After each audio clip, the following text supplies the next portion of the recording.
What's going on, guys? Welcome back to the channel, or welcome if it's your first time here. You know, I've heard people for years now on the right talking about there's going to be a civil war. If the left crosses this line, there's going to be a civil war. Just one more step across this line, knock this chip off my shoulder, we'll have a civil war. And now people on the right, or the left I mean, are saying the same thing people on the right are. You know, people on the right beating their chest, there's going to be a civil war. And people on the left is, there's going to be a civil war. And they fail to realize that we're already in a civil war right now. And we have been for the last couple of years.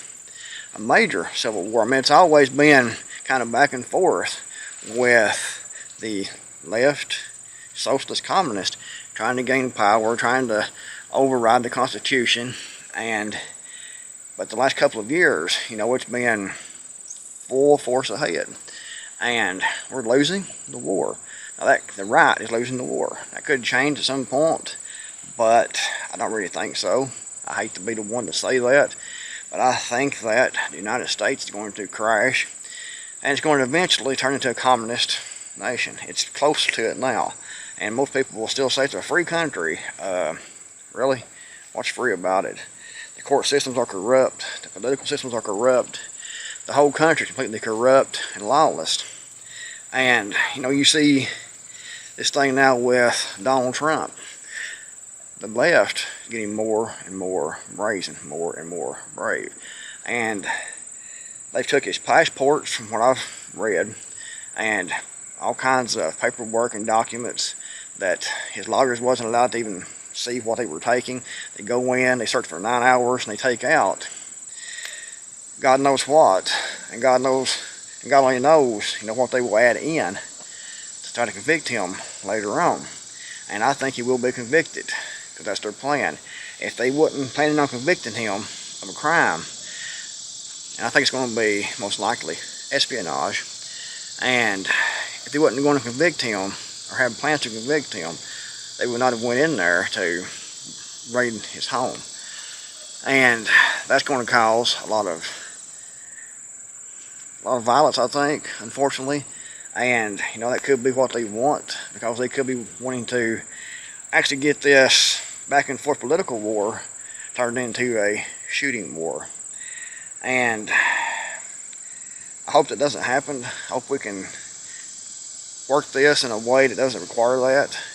But I think that's what they want, and a lot of people are saying that they want that because they want to be able to declare martial law, suspend any elections, and also bring in UN peacekeeping troops here to the U.S. to bring peace to the U.S. because the right is domestic terrorists. They're so violent and extremist that we have to bring in the UN to, these gnats, I'm getting my face again, guys. We have to bring in the UN to keep the peace. And, you know, that could happen. I've heard a lot of people talking about that here recently, over the last couple of days, that that's what they want. And it sounds, you know, about right. I don't have a ear to listen to their meetings and listen to what they're talking about and what they're planning, but it does make a lot of sense. And, you know, people also say there's going to be World War III. We're already in World War III. It's happening right now. It is a proxy war in Ukraine, and we've had several proxy wars over the years. So it's been kind of back and forth for a long time. But right now we have, you know, Russia and China leading the charge and getting the world off of the dollar as the global reserve currency. That's going to further weaken the dollar, cause more inflation here, and that's the plan in my opinion right now. It's a third world war. Right now it's an economic war. But China's economy is also having trouble. Most economies in the world now are having trouble because they print it and print it and print it and print it with nothing to back that up. And all economies now are in trouble. And when an economy is getting in trouble, instead of having an economic war, it usually turns into a shooting war. So the worse the economy gets, and the more unstable the domestic political climate gets, the more likely we are to go to an actual armed conflict with China, Russia, and several other nations in an actual shooting war where nukes could be used. We're also in a cultural war here in the U.S. and a spiritual war and a moral war. It seems on every front that the enemy is trying to take over.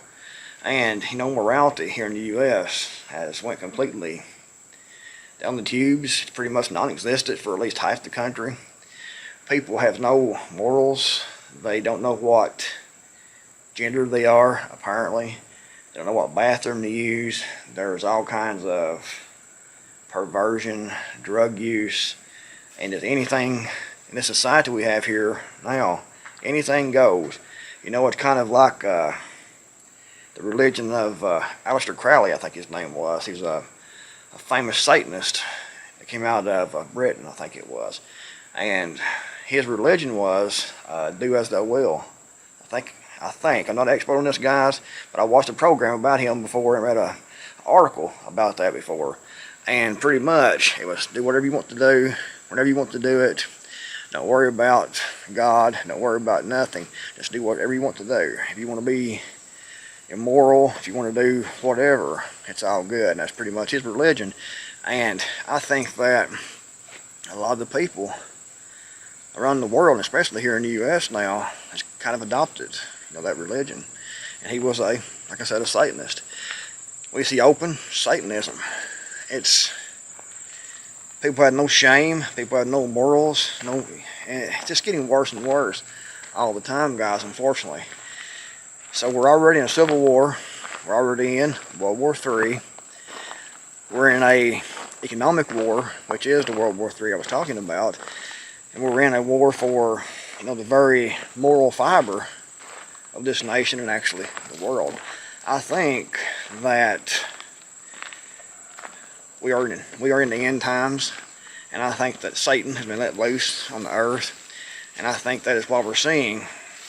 So much of what we're seeing, it's Bible prophecy being fulfilled, and Satan has been, and his demons that were cast out of heaven are on the earth, and they have been giving power to cause misery, destruction, and devastation to the people of the earth, to the land.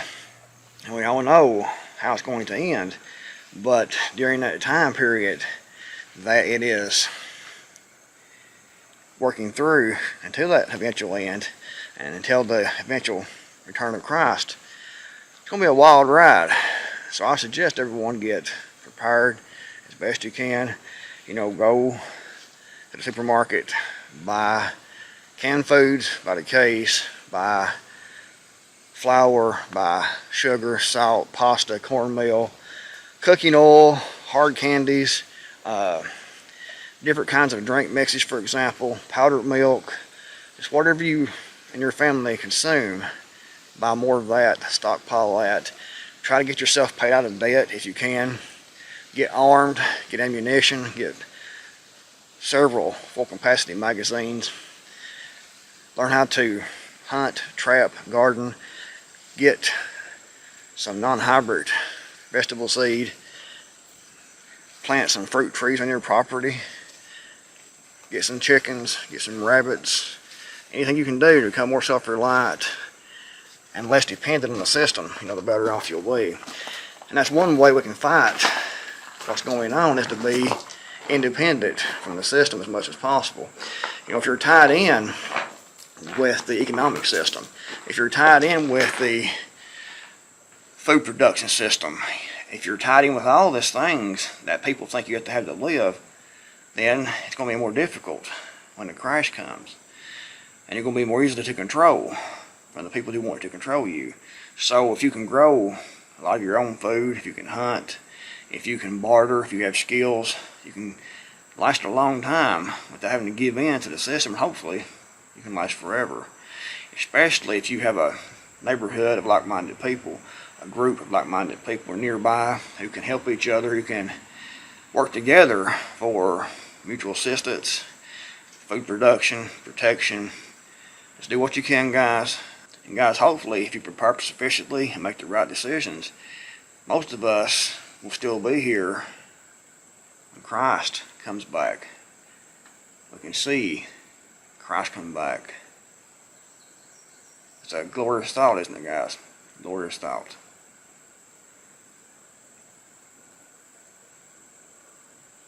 thought the video was helpful, give it a big thumbs up. Get your comments in the comment section below. Thanks for watching. I'm the Creekmore out here, and I'll see you all in the next video, hopefully.